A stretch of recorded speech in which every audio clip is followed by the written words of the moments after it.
இந்த வீடியோ பார்த்துருக்க எல்லாருக்குமே இந்த விஜய் அபிஷேகோட ஒரு ஸ்ட்ராங்கான வணக்கத்தை சொல்லிடுறேன். நம்ம டெய்லி ஒரு ஸ்டோரி சொல்லிட்டு இருக்கோம்ல. இன்னைக்கு எதை பத்தி பேச போறோம் அப்படின்னா, அதாவது எலெக்ஷன் கமிஷன் எடுத்த எஸ்ஐஆர் ரிப்போர்ட். இதுல கிட்டத்தட்ட 65 லட்சம் ஓட்டு எக்ஸ்ட்ரா ஓட்டா இருந்திருக்கு. எக்ஸ்ட்ரா ஓட்டுனா என்ன சொல்றேன் அப்படின்னா, அதாவது இந்த இறந்து போனவங்களாம் கணக்கு எடுப்பாங்கல்ல, அந்த மாதிரி எஸ்ஐஆர்ன்றதே கணக்கு எடுக்கிறது.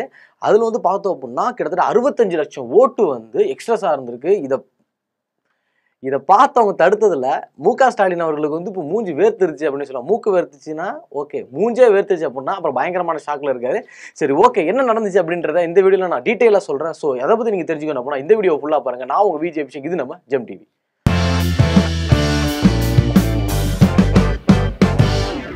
2026 எலெக்ஷன் வரப்போகுது அப்படின்ற விஷயம் நமக்கு தெரியும். அதனால கட்சியில எல்லாருமே ஸ்ட்ராங்கா அவங்க வேலையை பார்த்துட்டு இருக்கிறப்போ எலெக்ஷன் கமிஷன் போட்டு நம்ம சும்மா இருந்தா எப்படி அப்படின்னு சொல்லிட்டு ஒரு எலெக்ஷன் கமிஷன் எஸ்ஐஆர் எடுக்கலாம் அப்படின்னு சொல்லி ஸ்டார்ட் பண்ணாங்க. இது எங்க இருந்து ஸ்டார்ட் ஆச்சு அப்படின்னு பார்த்தோம் அப்படின்னா, பீகார்ல அங்கேயும் தேர்தல் நடக்க போறதுங்கிறதுனால அங்க எஸ்ஐஆர் ரிப்போர்ட் எடுத்தாங்க. அங்கதான் கிட்டத்தட்ட 65 லட்சம் ஓட்டு போலி ஓட்டா இருந்திருக்கு.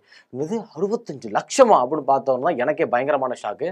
அதனால டீட்டெயிலா பார்க்காத மாதிரி தெரியுது. கிட்டத்தட்ட 25 லட்சம் பேர் அதாவது 22 லட்சம் ஓட்டு பார்த்தோம் அப்படின்னா இறந்தவங்களோட ஓட்டு இன்னமும் அப்படியே இருக்கு. அந்த ஓட்டுகள் இன்னும் போடப்பட்டுக்கிட்டே தான் இருக்கு.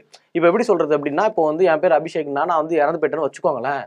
நீங்க ஒன்றும் சந்தோஷப்படாதீங்க, படம் அவன் செத்து நாமளும் வீடியோ வரமாட்டான் அப்படின்னு நினைக்காதீங்க. சொல்றேன், அதாவது இப்போ நான் இறந்துட்டேன் அப்படின்னா என் பேர், நான் இறந்து 5 வருஷம் ஆகுது அப்படின்னா என் பேர்ல இன்னமும் ஓட்டு போட்டுக்கிட்டே இருக்காங்க. அந்த மாதிரி கிட்டத்தட்ட 22 லட்சம் ஓட்டு அந்த மாதிரி போயிட்டு இருக்கு. அது மட்டும் இல்லாம இப்போ அங்க அது பீகார்னு சொன்னல, இப்போ ஒரிசால இருந்து வந்தவங்க, நேபாள இருந்து வந்தவங்க, அந்த மாதிரி மத்த மாநிலத்துல இருந்து வந்தவங்க எல்லாருமே அங்க ஓட்டு உரிமை இருக்கிற மாதிரி வாங்கி அங்க ஓட்டு போட்டுட்டு இருக்காங்க. ஆனா அது ஓட்டு கணக்கே கிடையாது.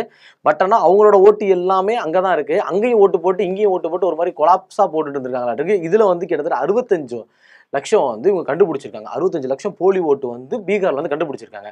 இது மாதிரி கண்டுபிடிச்சப்பதான் ஐயோ, இங்கே 65 லட்சம் வருதா, அப்ப என்ன பண்றது, தமிழ்நாட்டுல ஒரு ஊழல் ஆட்சி நடக்குது அப்படின்னு யோசிச்சு டக்குனு என்ன பண்ணிட்டாங்க அப்படின்னா, அங்கேயும் 2026 எலெக்ஷன் வரும்போது ஸோ அங்கேயும் நம்ம பாத்திரலாம் அப்படின்னு சொல்லி நேரா இந்தியாவுக்கு எஸ்ஐஆர் போட்டுடலாம் அப்படின்னு சொல்லி நேரா இங்கே வந்தாங்க. ஆனா இங்க வரதுல என்ன சொல்லிட்டாங்க அப்படின்னா, அதிமுக அதெல்லாம் இங்கெல்லாம் பார்க்க கூடாது, எதுக்கு இங்க பாக்குறீங்க, அதெல்லாம் பார்க்காதீங்க, ஏற்கனவே இங்க ஓட்டு வர மாட்டேது அப்படின்னு சொல்லி அவங்க ஒரு சைடு தரப்பு எதிர்க்கிறாங்க. முதல்ல எஸ்ஐஆர் அப்படின்னா என்னன்னா, சிறப்பு தீவிர திருத்தம் அப்படின்னு சொல்லுவாங்க. அதாவது ஒரு இது எடுப்பாங்க, சர்வே மாதிரி எடுப்பாங்கல்ல. இந்த மாதிரி இந்த வீட்ல எத்தனை பேர் இருக்காங்க, இந்த வீட்ல எத்தனை ஓட்டு இருக்கு அப்படின்ற மாதிரி ஒரு தொகுதிக்குமே போய் அது கணக்கு எடுக்கிறதா எஸ்ஐஆர். அது மட்டும் இல்லாம இது சும்மாலாம் பார்த்து கணக்கு எடுக்க மாட்டாங்க. உங்களோட ஓட்டர் ஐடி பார்க்கணும், அந்த ஆட்களை பார்த்து எத்தனை பேர் இருக்காங்க, ஓகே இந்த ஓட்டு இன்னும் இருக்கா இல்ல இந்த ஓட்டு இன்னும் இல்லையான்ற ஒரு பட்டியல் ஒன்று வச்சிருப்பாங்க. ஏற்கனவே அதாவது 2021 எலெக்ஷன் வந்துச்சுல, அந்த எலெக்ஷன்ல ஒரு லிஸ்ட் ஒன்று வச்சிருப்பாங்க. அந்த லிஸ்ட் படி ஒருத்தவங்களா போய் பார்ப்பாங்க. அதுல இவங்க உயிரோட இருக்காங்களா இல்லையா அப்படின்றத செக் பண்ணி, அவங்க உள்ளூர்ல இருக்காங்களா இல்லையா அது எல்லாமே செக் பண்ணி, இல்லாதவங்க எல்லாமே அடிச்சிருவாங்க. அவங்களுக்கு பட்டியலே வராது, ஓட்டு பட்டியலே வராது. முதல்ல நம்ம பொதுவா சொல்லணும் அப்படின்னா, இப்ப நீங்க ஓட்டு போடுறீங்க, எலெக்ஷன் வருது அப்படின்னா உங்களுக்கு உங்க வீட்டுக்கிட்ட ஒரு நோட்டீஸ் ஒன்று ஒட்டுவாங்க. இந்த மாதிரி இந்த பேர்ல உள்ளவங்களாம் இங்க ஓட்டு போடணும் அப்படின்ற மாதிரி. முன்னாடி அந்த ஒரு தேர்தல் வந்துச்சு அப்படின்னா ஒரு இடத்துலயே இந்த பூத்துன்னு வச்சிருப்பாங்க. பார்த்துருக்கீங்களா? ஊர்ல எல்லாமே எல்லா கட்சிக்குமே பூத் இருக்கும். ஒரு கொட்டா மாதிரி போட்டு அதுக்குள்ள எல்லாம் உட்காந்துக்குவாங்க. அந்த மாதிரி இந்த கட்சி ஆளுங்க இங்க இருக்காங்க, ஒரு கட்சிக்கு இருக்கிறதுனால அந்தந்த கட்சி ஆளுங்க அவங்க தெரியும். அதனால அவங்க பேர்லாம் வச்சு சொல்லி ஒருத்தவங்க வீட்டுக்கு போய் இந்த மாதிரி உங்க பூத் இங்க இருக்கு, ஸோ இங்க நீங்க இது பண்ணிக்கோங்க, இங்க நீங்க ஓட்டு போடுங்க அப்படி இப்படின்னு சொல்லி அது மாதிரி ஒரு ப்ரொசீஜரா போவாங்க. இப்போ இந்த எஸ்ஐஆர் எதுக்கு அப்படின்னா, இந்த மாதிரி ஊர்ல இருந்து வெளியூர்ல இருக்கிறவங்க, இறந்து போனவங்க, இவங்க பேர்லாம் இன்னுமே போலியான ஓட்டுகள் போடப்பட்டு இருக்கு. ஸோ அதை தடுக்கிறதுக்கு தான் எஸ்ஐஆர் இப்ப போட்டிருக்காங்க. இதை திமுக காரங்க எதிர்க்கிறாங்க. எதுக்கு அப்படின்னா எனக்கு தெரியல.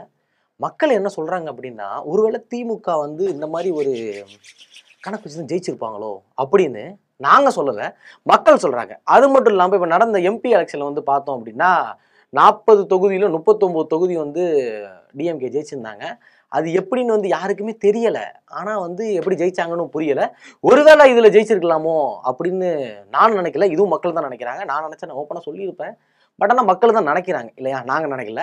அது மட்டும் இல்லாம இந்த ப்ரொசீஜர் ஸ்டார்ட் பண்ணதுக்கு அப்புறமே மு.க. ஸ்டாலின் தான் முதல் எதிர்ப்பை தெரிவிச்சாரு, இந்த மாதிரி இதெல்லாம் பார்க்க கூடாது அப்படின்னு.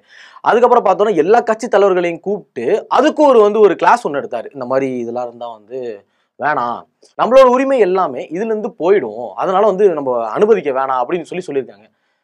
இல்ல, குத்தம் உள்ள மனசுதான் குறுகுறுக்கும்னு சொல்லி எங்க ஊர்ல பாட்டி எல்லாம் சொல்லுவாங்க. ஏன் சிஎம் சார் இந்த மாதிரி பண்றாரு அப்படின்னு தெரியல. ஒருவேளை இது குத்தமா இருக்குமோ அப்படின்னு எனக்கு தெரியல. அது மட்டும் இல்லாம அவங்க தரப்புல என்ன சொல்றாங்க அப்படின்னா, ஒருவேளை இது வந்து டோட்டலா வந்து எஸ்ஐஆர் வந்து யார் பாத்துக்கிறா அப்படின்னா சென்ட்ரல் தான் பாத்துக்கிறாங்க. சென்ட்ரல்ல யார் இருக்கா? பிஜேபி.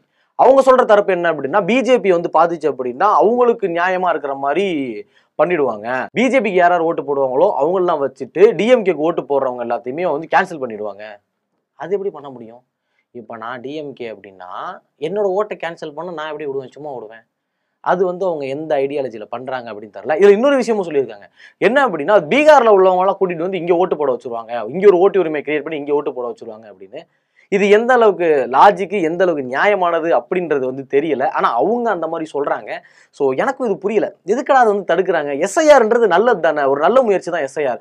வந்து ஒரு புதுப்பிக்கிறது. அதாவது இல்லாதவங்களாம் தூக்கி போட்டு இருக்கிறவங்கள வச்சு இது பண்றது. இது கரெக்ட் தானே. எத்தனை கோடி மக்கள் வந்து ஓட்டு போட போறாங்கன்ற நமக்கு விஷயம் தெரியும். எத்தனை பேர் ஓட்டு போட்டிருக்காங்கன்றது தெரியும். ஓட்டை பத்தி ஒரு அவேர்னஸ் ஒன்று கிரியேட் ஆகும். ஆனா இது வந்து எஸ்ஐஆரை வந்து ஏன் வந்து தமிழகத்துல வந்து சிஎம் சார் எதிர்க்கிறாரு அப்படின்றது தெரியல. சிஎம் சாருக்கு வந்து நிறைய பேர், அதாவது சிஎம் சாரோட கூட இருக்கிறவங்க, அந்த கூட்டணியில் இருக்கிறவங்க எல்லாருமே வந்து இதுக்கு வந்து சப்போர்ட் பண்ணியிருக்காங்க. அவங்களும் வந்து மீட்டிங் அட்டன் பண்ணியிருக்காங்க, நின்று பேசியிருக்காங்க. ஸோ கைண்ட் ஆஃப் என்னென்னமோ நடக்குது. ஆனால் வந்து எஸ்ஐஆர் வேணான்றதுல அவங்க ஸ்ட்ராங்காக இருக்காங்க. அதான் எனக்கு தெரியல. ஒரு நல்லது நடக்குது அப்படின்னா அதை ஏன் வந்து திமுக ஆதரிக்க மாட்டாங்க அப்படின்றது தெரியவில்லை. இந்த எஸ்ஐஆரை பத்தி நான் உங்கள்கிட்ட சொல்லிட்டேன். இதை பத்தி நீங்க என்ன நினைக்கிறீங்க? ஏன் திமுக எதிர்க்குதுன்னு நீங்க நினைக்கிறீங்க அப்படின்றத மறக்காம கமெண்ட் செக்ஷன்ல கமெண்ட் பண்ணிட்டு போங்க. அது மட்டும் இல்லாம டிஎம்கே பண்றது கரெக்டா தப்பான்றதையும் கமெண்ட் செக்ஷன்ல கமெண்ட் பண்ணிட்டு போங்க. இந்த மாதிரியான இன்ஃபர்மேஷன்லாம் நீங்க தெரிஞ்சுக்கணும் அப்படின்னா மறக்காம ஜெம் டிவியை சப்ஸ்கிரைப் பண்ணுங்க. இதோட இந்த கண்டென்ட் முடிச்சிட்டு take care, bye bye, tata, சி சொல்லிடுறேன். Signing off Vijay Abhishek.